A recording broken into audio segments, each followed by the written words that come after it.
Et si une simple phrase pouvait secouer l'équilibre d'une alliance militaire qui structure le monde depuis plus de 70 ans? Ces derniers jours, une déclaration attribuée à Donald Trump enflamme les réseaux. Restez à l'écart, vous êtes des tigres de papier. Une phrase brutale, une cible claire, le NATO, et derrière cette polémique, une question centrale se pose. Parle-t-on d'un fait réel ou d'un récit construit?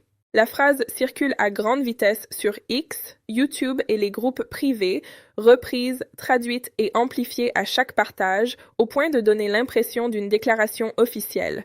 Le problème, c'est qu'aucune source fiable ne confirme que ces mots ont été prononcés exactement ainsi, sans vidéo complète ni transcription validée, ce qui place cette citation dans une zone floue où la viralité prend le dessus sur la vérification. L'expression tigre de papier frappe immédiatement car elle suggère une puissance qui impressionne en apparence mais qui manquerait de solidité en profondeur, une formule historiquement associée à Mao Zedong. Dans un contexte militaire et géopolitique, son utilisation projette une idée forte, celle d'une alliance dont la crédibilité serait remise en cause, ce qui explique pourquoi cette phrase capte autant l'attention.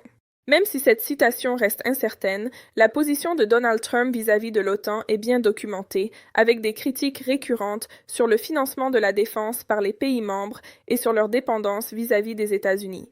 Il a déjà évoqué la possibilité de ne pas protéger certains alliés qui ne respecteraient pas leurs engagements, ce qui dépasse la simple critique et touche à la structure même de l'alliance. Ce type de déclaration, qu'elle soit authentique ou amplifiée, s'inscrit dans une logique de pression politique où le langage devient un outil stratégique pour provoquer des réactions, forcer des ajustements et repositionner les rapports de force.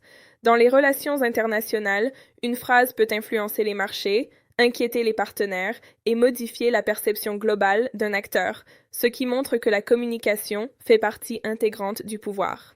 Le véritable enjeu dépasse la phrase elle-même et se situe dans la manière dont les récits se construisent et circulent, jusqu'à façonner la perception du public et des décideurs. Une idée répétée devient une référence, et cette dynamique peut affecter l'image et la crédibilité d'une organisation comme l'OTAN. Qu'elle soit exacte ou reformulée, cette polémique révèle une réalité plus profonde sur la place des mots dans les équilibres internationaux, où la perception compte autant que la puissance réelle. Aujourd'hui, l'influence se joue aussi dans les récits, et ceux qui les maîtrisent prennent une longueur d'avance dans la compétition globale.